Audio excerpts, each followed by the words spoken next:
পেঁয়াজ উৎপাদনে বড় সাফল্য বাংলাদেশে, স্বস্তিতে কৃষক ও ভোক্তা, রপ্তানি কমে গিয়ে বিপাকে ভারতীয় কৃষকরা। শুরু হলো সেন্ট মার্টিন যাত্রা, 1100 পর্যটক নিয়ে সেন্ট মার্টিন গেল 3 জাহাজ।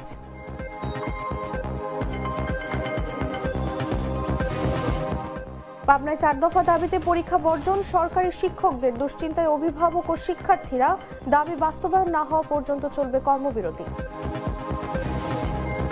সিরাজগঞ্জে স্কুলে যাওয়ার পথে সড়কে প্রাণ গেল শিক্ষিকার, শিক্ষার্থীদের সড়ক অবরোধ, হত্যার বিচার ও নিরাপদ সড়কের দাবি। এবং বাড়তে শুরু করেছে শীতের প্রকোপ, দেশের সর্বনিম্ন তাপমাত্রা দিনাজপুর ও লালমনিরহাটে।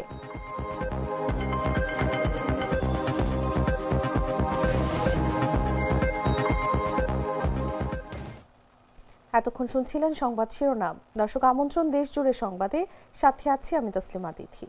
রোজকার সাধারণ খাবার এখন হবে অসাধারণ, প্রাণ স্বাদের মশলা, স্বাদ বাড়ায়, ঘ্রাণ ছড়ায়। চলে যাচ্ছি পুরো খবরে। পেঁয়াজ উৎপাদনে এবছর বড় সাফল্য পেয়েছে বাংলাদেশ। দেশীয় পেঁয়াজেই বাজারের চাহিদা পূরণ হওয়ায় আমদানির প্রয়োজন পড়েনি, ফলে স্বস্তিতে কৃষক ভোক্তা উভয়ই। বিপরীতে রপ্তানি কমে গিয়ে বিপাকে ভারতীয় কৃষকরা। বাজারে এখন দেশি পেঁয়াজই দাপট দেখাচ্ছে, দামও কৃষকের পক্ষে যাচ্ছে। চট্টগ্রাম প্রতিনিধি ইকবাল হোসেনের পাঠানো তথ্যচিত্রে বিস্তারিত জাগো রিপোর্টে। পেঁয়াজ উৎপাদনে এবার বড় সাফল্য দেখিয়েছে বাংলাদেশ। মৌসুমের শেষ দিকে এসে দেশীয় পেঁয়াজেই বাজারের চাহিদা পূরণ হওয়ায় আমদানির প্রয়োজন পড়েনি বললেই চলে। এতে যেমন স্বস্তি ভোক্তা ও ব্যবসায়ীদের, তেমনি ভালো দাম পেয়ে খুশি কৃষকরাও। অন্যদিকে বাংলাদেশের রপ্তানি কমে যাওয়ায় বিপাকে পড়েছেন ভারতীয় কৃষক ও ব্যবসায়ীরা। বর্তমানে চট্টগ্রামের খাতুনগঞ্জের পাইকারি বাজারে দেশি পেঁয়াজ মান ভেদে কেজি প্রতি 95 থেকে 120 টাকায় বিক্রি হচ্ছে। কৃষি বিভাগ জানায়, মৌসুম কিছুটা বিলম্বিত হলেও আগামী 10 দিনের মধ্যেই বাজারে উঠবে নতুন দেশি মুড়িকাটা পেঁয়াজ। ভোক্তারা বলছেন, দাম একটু বেশি হলেও দেশি কৃষক লাভবান হওয়াটা অর্থনীতির জন্য ইতিবাচক। পরিসংখ্যান বলছে, দেশে উৎপাদন ধারাবাহিকভাবে বাড়ছে। 2024-25 অর্থ বছরে 32 লাখ মেট্রিক টনের বেশি পেঁয়াজ উৎপাদিত হয়েছে, যা আগের 2 বছরের তুলনায় উল্লেখযোগ্যভাবে বেশি। ফলে আমদানি নির্ভরতা কমেছে। এবছর খাতুনগঞ্জ চাকতাই পাইকারি বাজারে ভারতীয় পেঁয়াজের দেখা মিলছে না। এর আগে বছরের এই সময়ে বাজার ভরে থাকত ভারতীয় পণ্যে। ভারতের বিভিন্ন অঞ্চলে অতিরিক্ত সরবরাহ ও রপ্তানি কমে যাওয়ায় পাইকারি বাজারে 2 রুপি কেজি দরে পেঁয়াজ বিক্রির মতো পরিস্থিতি দেখা দিয়েছে। বাংলাদেশে রপ্তানি না হওয়ায় ক্ষতির মুখে পড়েছেন দেশটির কৃষকরা। বাংলাদেশের কৃষি সংশ্লিষ্টরা বলছেন, স্থানীয় চাষির হাতে বর্তমানে পর্যাপ্ত মজুদ আছে। উৎপাদন ধারা বজায় থাকলে এ বছরও পেঁয়াজ আমদানির প্রয়োজন হবে না। এতে যেমন কৃষক টিকে থাকবে, তেমনি বৈদেশিক মুদ্রার সাশ্রয় হবে উল্লেখযোগ্য। নিউজ ডেস্ক, জাগো নিউজ। 9 মাস বন্ধ থাকার পর কক্সবাজার সেন্ট মার্টিন নৌরুটে পর্যটকবাহী জাহাজ চলাচল শুরু হয়েছে। মৌসুমের প্রথম দিন সোমবার ভোর 7টায় শহরের নুনিয়ারছড়া বিআইডব্লিউটিএ জেটিঘাট থেকে 1100 জন পর্যটক নিয়ে দ্বীপের উদ্দেশ্যে রওনা হয় এমভি বার আউলিয়া, কর্ণফুলী ও কিয়ারি সিন্ধবার্ড নামের 3টি জাহাজ। জেলা প্রশাসন, পরিবেশ অধিদপ্তর ও ট্যুরিস্ট পুলিশের কঠোর তদারকিতে টিকিটের অতিরিক্ত যাত্রী এবং প্লাস্টিক পণ্য বহন নিয়ন্ত্রণ করা হয়েছে। সচেতনতার অংশ হিসেবে প্রথম দিন যাত্রীদের অ্যালুমিনিয়ামের পানির বোতল সরবরাহ করা হয় বলে জানিয়েছেন জেলা প্রশাসক এম এ মান্নান। সকালে জেলা প্রশাসকের সঙ্গে অতিরিক্ত জেলা ম্যাজিস্ট্রেট মোহাম্মদ শাহিদুল আলম, কক্সবাজার সদরে ইউএনও নীলুফা ইয়াসমিন চৌধুরী, ট্যুরিস্ট পুলিশের কক্সবাজারের প্রধান অতিরিক্ত ডিআইজি আপেল মাহমুদ সহ সংশ্লিষ্টরা ঘাটে এসে পর্যটকদের অভিবাদন জানান ও সরকারি নির্দেশনা তদারকি করেন। এদিকে সরকারি 12 নির্দেশনা মেনে সোমবার থেকে 31 জানুয়ারি পর্যন্ত পরবর্তী 2 মাস সেন্ট মার্টিনে পর্যটকদের রাত্রি যাপনের সুযোগ থাকছে। জাহাজ কর্তৃপক্ষ জানিয়েছে, প্রথম দিনের জন্য 3টি জাহাজের টিকিট আগে বিক্রি হয়েছিল এবং 1100 পর্যটক গেলেন দ্বীপে।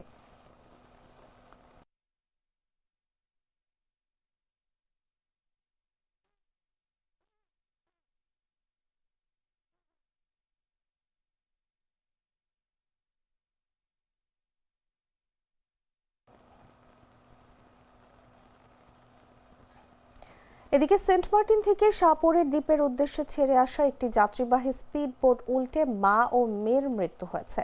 সোমবার সকাল 10:30টার দিকে শাহপরের দ্বীপের ঘোলাচর এলাকার কাছাকাছি এই দুর্ঘটনা ঘটে। বিষয়টি নিশ্চিত করেছেন সেন্ট মার্টিন ট্রলার মালিক সমিতির সভাপতি আব্দুর রশিদ। তিনি বলেন, সকাল 10:30টার দিকে সেন্ট মার্টিন থেকে শাহপরের দ্বীপের উদ্দেশ্যে ছেড়ে যাওয়া স্পিড বোটটি শাহপরের দ্বীপের ঘোলাচর এলাকার কাছাকাছি পৌঁছালে আচমকা উল্টে যায়। এতে স্পিড বোটে থাকা 8 যাত্রী সাগরে পড়ে যায়। পরবর্তীতে সবাইকে উদ্ধার করা হলেও মরিয়ম বেগম ও তার শিশুকন্যা মাইমাকে গুরুতর অবস্থায় টেকনাফ হাসপাতালে নেওয়া হলে সেখানে দুজনই মারা যান। অন্যদের মধ্যে আরও 2 জন অসুস্থ, বাকিরা যাত্রী বর্তমানে সুস্থ আছেন। বিষয়টি নিশ্চিত করেছেন টেকনাফ মডেল থানার ভারপ্রাপ্ত কর্মকর্তা আবু জায়েদ মোহাম্মদ নাজমুন নূর।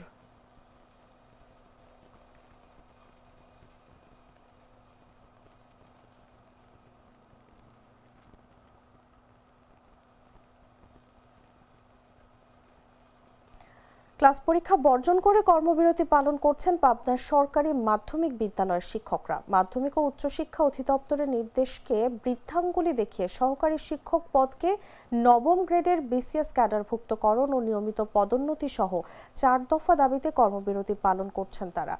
বাংলাদেশ সরকারি মাধ্যমিক শিক্ষক সমিতির ঘোষণা অনুযায়ী সোমবার সকাল থেকে এই কর্মসূচি পালন করছেন তারা। শিক্ষকরা জানান, দীর্ঘদিন ধরে তাদের সঙ্গে বৈষম্যমূলক আচরণ করা হচ্ছে। নিয়মিত পদোন্নতি ও পদায়ন দেয়া হয় না। আদালতের রায় পক্ষে থাকলেও বকেয়া টাইম স্কেল ও সিলেকশন গ্রেডের মঞ্জুরি আদেশ দেয়া হয় না। বিভিন্ন সময় শিক্ষকরা এসব দাবি উত্থাপন করলেও কোনোভাবেই তাদের যৌক্তিক দাবি মূল্যায়ন করা হয়নি। তাই বাধ্য হয়ে এখন কর্মবিরতি পালন করছেন তারা। দাবি বাস্তবায়ন না হওয়া পর্যন্ত ক্লাস পরীক্ষা বর্জন বা কর্মবিরতি চলতে থাকবে বলেও জানান তারা। এদিকে নির্ধারিত পরীক্ষা বন্ধ থাকায় দুশ্চিন্তা বাড়ছে অভিভাবক ও শিক্ষার্থীদের। আমাদের কোনো পদোন্নতি হচ্ছে না, দীর্ঘদিন শিক্ষকরা বঞ্চিত। আবার আমরা চাকরি করেছি আমার 25 বছর। এই 25 বছরে আমার যে ন্যূনতম যে আর্থিক যে পাওনাটা, সেই পাওনাটা 15 সালের পে স্কেল জারির আগের আমাদের পাওনা, সেটি তারা আমাদের দিচ্ছে না। ওদের ক্ষতি হচ্ছে, এটা আমরা স্বীকার করি, কিন্তু আমাদের আসলে কিছু করার নাই। আমাদের দেয়ালে পিঠ থেকে গেছে। আমরা অনেক দিন ধরে অনেকভাবে চেষ্টা করেছি যে এটা সহজভাবে মানে মিউচুয়ালভাবে কোনোভাবে এটা হয় কিনা, মানে সফল হয় কিনা। আমাদের দাবি দাওয়াগুলো যেটা ছিল সেটা শতভাগ যৌক্তিক। শিক্ষার্থী এবং তাদের অভিভাবকদের কাছে আমরা দুঃখ প্রকাশ করছি যে আমরা পরীক্ষা বর্জন করতে আসলে বাধ্য হয়েছি। বাংলাদেশ সরকারি মাধ্যমিক শিক্ষক সমিতি বাসমাশিসের কেন্দ্রীয় সূচি অনুযায়ী, সিদ্ধান্ত অনুযায়ী যে 4টি দাবির আলোকে আমরা পরীক্ষা বর্জন কর্মবিরতি আমরা পালন করছি। এই 4টি দাবি আমাদের পূরণ না হওয়া পর্যন্ত আমাদের এই পরীক্ষা।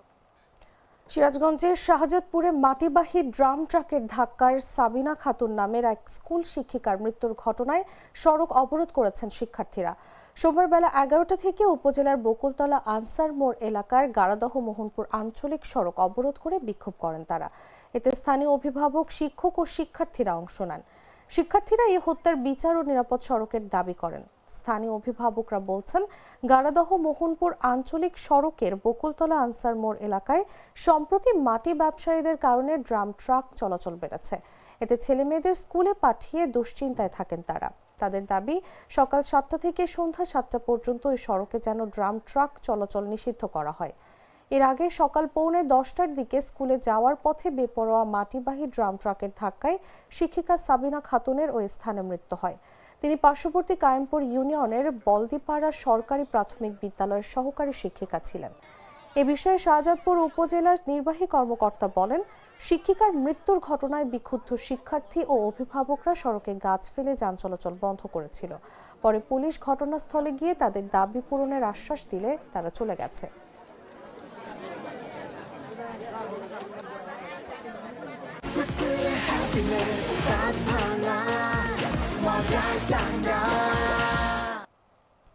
জটিল রোগ থ্যালাসেমিয়ায় আক্রান্ত সিলেটের শাহজালাল বিজ্ঞান ও প্রযুক্তি বিশ্ববিদ্যালয়ের পরিবহন পুলের বাস চালক মোহাম্মদ মনসুরের 2 ছেলে। তাদের চিকিৎসায় সহযোগিতা করতে 10 দিন ব্যাপী বইমেলার আয়োজন করেছে বিশ্ববিদ্যালয়ের স্বেচ্ছাসেবী সংগঠন কিন। সোমবার সকাল 9টা থেকে বিশ্ববিদ্যালয়ের অর্জুনতলায় বইমেলাটি শুরু হয়েছে। আগামী 10 ডিসেম্বর পর্যন্ত চলবে এই মেলা। আয়োজকরা জানান, বইমেলায় বিশ্ব প্রথমা সাহিত্য কেন্দ্র, বাতিঘর, পাঞ্জেরি গার্ডিয়ান, ঐতিহ্য, রোদেলা ও বিদ্যা প্রকাশ সহ মোট 21টি প্রকাশনীর বই পাওয়া যাবে। মেলায় অংশ নিয়ে বিশ্ববিদ্যালয়ের উপাচার্য অধ্যাপক ডক্টর AM সরোয়ার উদ্দিন চৌধুরী বলেন, বর্তমানে শিক্ষার্থীদের মধ্যে বই হাতে নিয়ে পড়ার প্রচলন অনেক কমে গেছে। তারা বর্তমানে পাঠ থেকে শুরু করে প্রায় সব কিছুতেই অনলাইন নির্ভর। ইন্টারনেটের সহজলভ্য ইবুক পড়াকে আরও সহজ করে তুলেছে।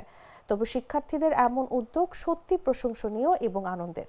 বইমেলা আয়োজন শিক্ষার্থীদের জ্ঞান চর্চার পরিসর বাড়াতে সহায়তা করবে বলে আশাবাদ ব্যক্ত করেন উপাচার্য। যার মধ্যে কিন বই উৎসব অন্যতম। কিন বই উৎসব ছাড়াও কিন বন্যার সময় বন্যা দুর্গত অঞ্চলে ত্রাণ পৌঁছে দেয়। এছাড়াও চ্যারিটি কনসার্ট কিংবা অন্যান্য মাধ্যমেও কিন চ্যারিটিমূলক বিভিন্ন ধরনের কার্যক্রম করে থাকে। এরই ধারাবাহিকতায় কিন আয়োজন করেছে এবার কিন বই উৎসব 2025। আমাদের এই উদ্যোগের কারণ আমাদের ক্যাম্পাসেরই মনসুর মামা, তার 2 শিশু হাবিবুল্লাহ এবং আবদুল্লাহ, যারা মেজর থ্যালাসেমিয়ায় আক্রান্ত, তাদের চিকিৎসা সহায়তার জন্য মূলত আমরা এই উদ্যোগটি গ্রহণ করেছি। পুস্তকের আলোকধারায় মানবতার উন্মেষ, এই মূল মন্ত্রকে ধারণ করে আমাদের আজকে থেকে শুরু হচ্ছে কিন বইমেলা 2025। আমরা জানি আমাদের এই বইমেলার উদ্দেশ্য হচ্ছে শিশু আহমদুল্লাহ এবং আবদুল্লাহ থ্যালাসেমিয়া আক্রান্ত আবদুল্লাহকে সাহায্য করার জন্য। উনি আমাদের ক্যাম্পাসের বাস মামা, মনসুর মামা, ওনার 2জন ছেলে, ওনারা হচ্ছে কি আক্রান্ত, ওদের সাহায্যার্থে আমরা হচ্ছে রোজকার সাধারণ খাবার এখন হবে অসাধারণ। প্রাণ স্বাদের মশলা, স্বাদ বাড়ায়, ঘ্রাণ ছড়ায়। দিনাজপুরের সর্বনিম্ন তাপমাত্রা রেকর্ড হয়েছে 13.2 ডিগ্রি সেলসিয়াস। সোমবার জেলার আবহাওয়া অফিসের সকাল 9টার প্রতিবেদনে এ তথ্য জানানো হয়। এদিন এটি দেশের সর্বনিম্ন তাপমাত্রা বলে জানিয়েছেন দিনাজপুর আবহাওয়া অফিসের ভারপ্রাপ্ত কর্মকর্তা তোফাজ্জল হোসেন।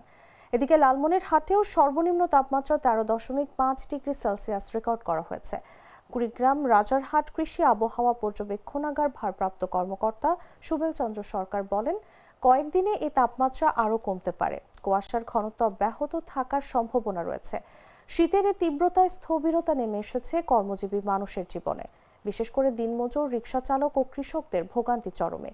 পেটের তাগিদে কনকনে ঠান্ডা উপেক্ষা করে তাদের বের হতে হচ্ছে কাজে।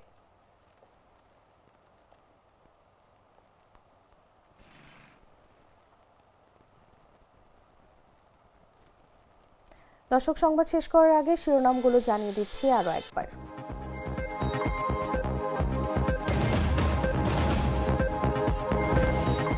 পেঁয়াজ উৎপাদনে বড় সাফল্য বাংলাদেশে, স্বস্তিতে কৃষক ও ভোক্তা, রপ্তানি কমে গিয়ে বিপাকে ভারতীয় কৃষকরা। শুরু হলো সেন্ট মার্টিন যাত্রা। 1100 পর্যটক নিয়ে সেন্ট মার্টিন গেল 3 জাহাজ। সেন্ট মার্টিন থেকে ফেরার পথে স্পিডবোট ডুবিতে মা মেয়ের মৃত্যু। পাবনায় 4 দফা দাবিতে পরীক্ষা বর্জন সরকারি শিক্ষকদের। দুশ্চিন্তায় অভিভাবক ও শিক্ষার্থীরা। দাবি বাস্তবায়ন না হওয়া পর্যন্ত চলবে কর্মবিরতি। সিরাজগঞ্জে স্কুলে যাওয়ার পথে সড়কে প্রাণ গেল শিক্ষিকা। শিক্ষার্থীদের সড়ক অবরোধ। হত্যার বিচার ও নিরাপদ সড়কের দাবি। এবং বাড়তে শুরু করেছে শীতের প্রকোপ। দেশের সর্বনিম্ন তাপমাত্রা দিনাজপুর ও লালমনিরহাটে।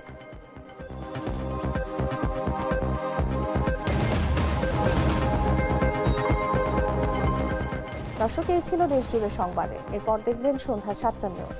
প্রতি মুহূর্তের সর্বশেষ খবর জানতে ভিজিট করুন jagonews24.com। ফলো করুন আমাদের ভেরিফাইড ফেসবুক পেজ এবং সাবস্ক্রাইব করুন জাগো নিউজের ইউটিউব চ্যানেল। ধন্যবাদ সবাইকে।